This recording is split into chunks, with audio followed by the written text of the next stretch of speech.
Alright, the highly anticipated premiere of The Ultimate Fighter just went down. I'm going to be doing my reaction immediately. Just stop watching it. Some people on Twitter claiming it was overwhelming or that they were disappointed. Others saying that it was a really good episode. What are my thoughts? I'm going to be giving you guys my whole thoughts. I'm also going to be giving my thoughts on the Conor McGregor and Olivi interview that dropped yesterday morning. All that and more. Welcome back, guys, to the channel. If you guys are new to the channel, hit the subscribe button, like, comment, and share. I feel like I say this every day, but as you guys know, we're trying to hit 12K by the end of June. We just hit our mark of 11K by the end of May, so we're gonna try to do this in June. 12K by the end of June. I think it's achievable. You guys were able to do it last time, and we're trying to get to 20K by the end of the year. So if you guys watch and don't subscribe, because there's a lot of you guys that do, I see in the percentages, hit the subscribe button because you guys are now subscribing a lot in the day. Like literally, I'm getting like almost 100 a day now, so make sure you guys do it. And I'm done boring you guys, so without further ado, let's just get into this video. All right, Conor McGregor is once again back in the news cycle. We got new Conor McGregor, whether it's footage from the Ultimate Fighter as well as a new interview, and I'm just gonna give a little bit of my thoughts on the interview. I think this interview was taken either after the filming of TUF or in the middle, so there isn't too much to take into it. I think it was filmed pretty far away in the beginning because they talk about Jose Aldo, and if you guys don't know, Jose Aldo and Conor McGregor kind of had a friendly relationship on Twitter, and then Jose Aldo boxed Jeremy Stephens to a draw in February, and then at the end of the post-fight interview kind of talked shit about Conor McGregor, saying that he would fight him and that he's a bitch, this and that, and it was kind of shocking because we thought that they were getting along, but Jose Aldo did DM Conor McGregor apparently a few weeks later, apologizing, claiming, hey, he just misinterpreted what the media member was trying to say and thought Conor was talking shit about him, so the beef was squashed. So who knows, it could have been after, but still we just don't know. So I think it might have happened in the beginning of filming a TUF, but that's just my opinion. McGregor and Olivi, kind of asking the obvious questions, what's his mindset,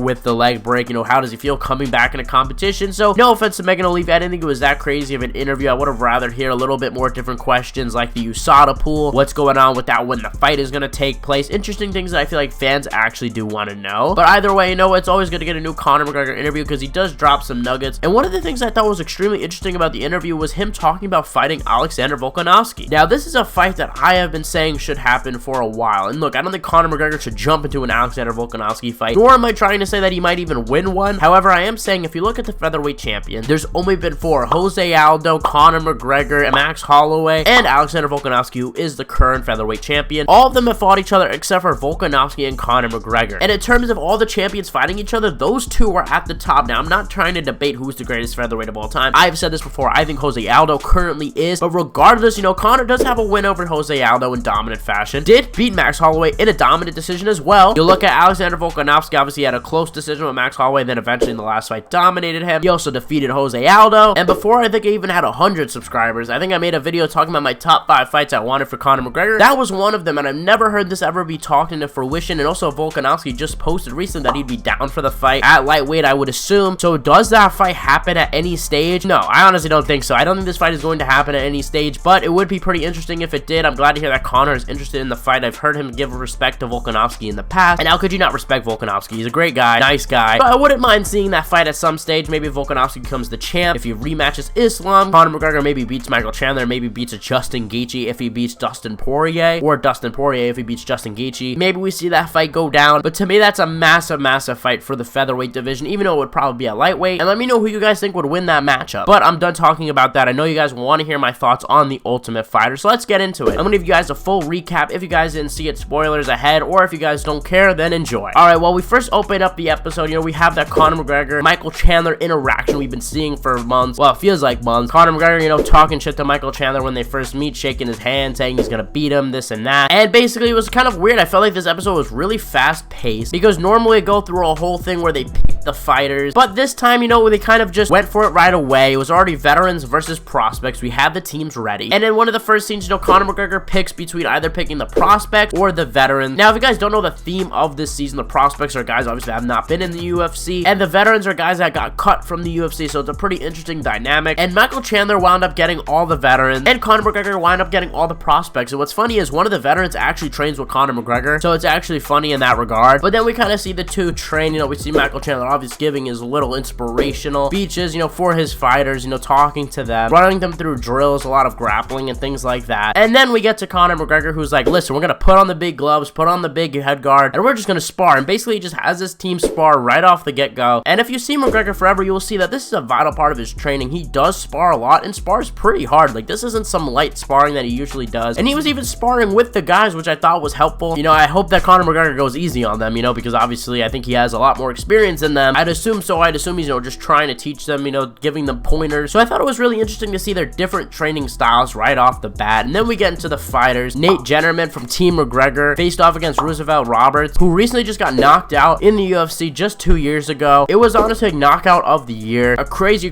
fight, and he got cut. I didn't even know he got cut, but he's back in the game. So as soon as I saw him, I was like, oh shit, I recognize him. And it kind of seemed like this was going to be a striker versus grappling matchup. Nate Jennerman having lots of submissions on his resume. Roosevelt Roberts also having a very aggressive style. It was going to be a good fight, and I gotta say, Nate Jennerman's story was a little heartwarming, you know, a little emotional, just for us to see him get knocked out in 8 seconds. Like, no joke, this guy got knocked out in the first 8 seconds. You gotta feel bad for him. I'm not even trying to laugh. I feel like I'm coming off as a dick, and I really feel bad. Sorry, Nate Jennerman, if you're watching this, but pick your head up. I feel like a dickhead, honestly, now. I don't know what to do, but that's just what happened. And I don't get tough, you know. I always say this, they always give emotional stories, but then we see the guy get brutally knocked out literally in the first round. It's crazy to me. It's heartbreaking. Like, you see him literally talking to his kids 1 minute, and then the next minute you just see the guy get knocked out and his dreams crushed before his very eyes. But at the same time, he does have a month to train with Conor McGregor, and that's a really good experience for him. And I'm sure he'll be back. Sometimes you get caught and it happens, but he got caught. Very aggressive style. Good win for Roosevelt Roberts. Other than that, what were my complaints? What were my thoughts? I personally would have rathered more Conor McGregor and Michael Chandler. There was some bonus footage. If you guys watched after TUF, they went through some bonus footage that they had of the two. Kind of had a little bit more interaction, but I find the Ultimate Fighter slowly throughout the years has become a show more about the fights rather than the coaches. Like, we're all here to watch the coaches. We don't necessarily care about these guys fighting. And look, yes, it is cool to watch them fight. It is cool to see the backstory. However, I think we just need a little bit more coaching. I will say that this first episode is better than the other seasons that we had since its return with Volkanovski and Ortega, as well as Pena and Nunez, where there was really literally all the fighters and the coaches barely in the show. And the coaches are way more entertaining than those two combined. Like, I love Volkanovski, I love Brian Ortega, but the biggest drama in that season was because Brian Ortega showed up like 20 minutes late. He's always late.